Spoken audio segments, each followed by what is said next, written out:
میں نے پڑھی ہے کہ اللہ کے نبی صلی اللہ علیہ وسلم نے فرمایا جو اس حال میں مرے کہ اس نے اللہ کے ساتھ کسی کو شریک ٹھہرایا تھا وہ جہنم میں جائے گا، اور جو اس حال میں مرے کہ اس نے اللہ کے ساتھ کسی کو شریک نہیں ٹھہرایا تھا وہ جنت میں جائے گا۔ اس کی تھوڑی سی وضاحت کر دیجیے۔ بے شک اللہ کا رسول صلی اللہ علیہ وسلم نے بول کے فرمایا کہ جس کا موت اس حال میں ہوا کہ اس نے اللہ کے ساتھ کسی کو بھی شریک نہیں کیا، اگر وہ زمین آسمان گناہوں کے بھر کے آئے گا پھر بھی جنت میں، کیونکہ اللہ یہی چاہتا ہے جو نبی آئے ان کی یہی دعوت تھی وَمَا أَرْسَلْنَا مِن قَبْلِكَ مِن رَّسُولٍ إِلَّا نُوحِي إِلَيْهِ أَنَّهُ لَا إِلَٰهَ إِلَّا أَنَا فَاعْبُدُونِ۔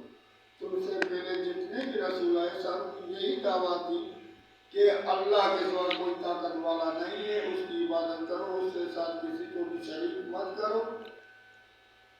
تو یہی سارے نبیوں کی دعوت تھی۔ ہاں آپ بتائیں آپ کیا کرتے ہیں کوئی اس بات میں؟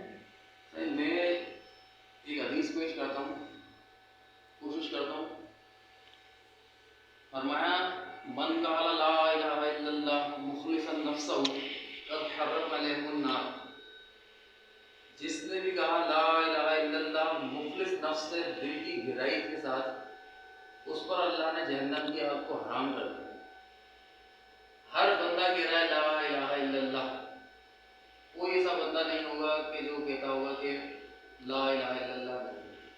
ہر بندہ لا الہ الا اللہ کہتا ہے، لیکن لا الہ الا اللہ کے مطلب کو کوئی سمجھانے والا نہیں ہے۔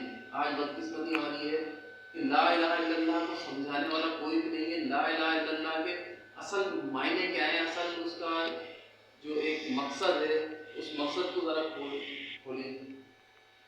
دیکھو لا الہ یہ نفی کا ہے، الا اللہ یہ اس بات کا ہے، یعنی جب تک ہم نفی اور اس بات کو نہیں سمجھیں گے کہ کس چیز کی وہ اللہ کون ہے جس کی نفی ہو رہی ہے، اللہ کی نفی ہو رہی ہے، الا اللہ سوا اللہ، تو جیسے ومن یکفر بالطاغوت جس نے طاغوت کا انکار کیا، وہ یؤمن باللہ اور اللہ پر ایمان ہے، وہاں وہ نفی ہے، ومن یکفر بالطاغوت نفی، وہ یؤمن باللہ اس بات، یعنی جس نے دوسرے طاغوت کا انکار کیا ہے اللہ کو مان، اس نے وہ رسی کو تھام لیا کبھی ٹوٹنے والی نہیں۔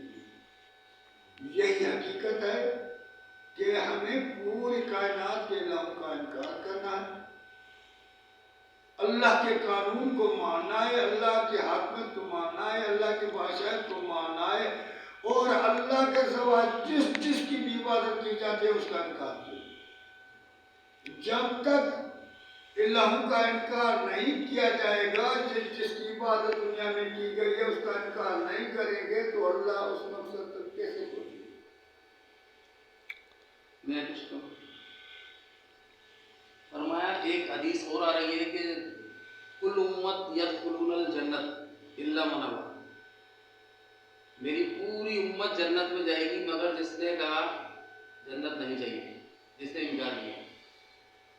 قیل ومن یا رسول اللہ صلی اللہ علیہ وسلم، یا رسول اللہ وہ کون بد نصیب ہوگا جو کہے گا کہ مجھے جنت نہیں چاہیے، جنت کا انکار کرے گا؟ قال من اتانی دخل الجنہ ومن عصانی فقد ابا، فرمایا جس نے میری تابعداری کی وہ تو جنت میں داخل ہوگا، جس نے میری تابعداری نہیں کی وہ اس نے جنت کا انکار کر دیا۔ یعنی آج جو ہم لوگ لا الہ الا اللہ پڑھ رہے ہیں اور ہم یہ سوچتے ہیں کہ نماز ہم پڑھتے ہیں، لا الہ الا اللہ ہم پڑھتے ہیں، روزہ ہم رکھتے ہیں، خیرات ہم کرتے ہیں، تو ہمارے سوا تو کوئی جنت میں جانے والا ہی نہیں۔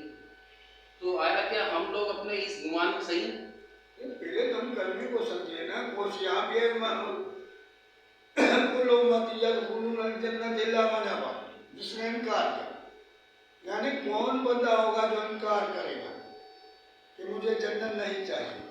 دیکھو نا نوکری چاہیے صبح تو سویرے جاتے ہیں، بڑی کوشش کرتے ہیں کہیں آفیسر نہ ناراض ہو جائے، دھندا چاہیے، بڑی دلچسپی سے اس میں کام میں دکان میں ہزاریں چیزیں ہوتی ہیں، ہر ایک کا نام یاد ہوتا ہے کیونکہ چاہیے۔ اگر دکان نہیں چاہیے تو کیوں نقصان ہو جائے گا، بیٹھیں گے بھی نہیں، توجہ ہی نہیں دیں گے۔ نوکری چاہیں کہیں نہیں، توجہ ہی نہیں دیں۔ جو چیز چاہیے اس پر ہم دلچسپی لگاتے، تو اللہ کے نبی نے فرمایا جس کو بھی جنت چاہیے تو وہ تو دلچسپی لگائے گا، میری تابع داری کرے گا، ہر حال میں میری بات کو مانے گا۔ اور جس کو چاہیے ہی نہیں تو وہ کیوں کرے گا میری تابع داری؟ میرا کہا کیوں مانے گا؟ میری بات کیوں مانے گا؟ کیونکہ اس کو چاہیے ہی نہیں۔ جس کو جنت کو آج ہم دیکھیں کہ ہم اللہ کے رسول کی بات مان رہے ہیں، اس کی سنت پر چل رہے ہیں، ان کا حکم ہر حکم ہمارے آنکھوں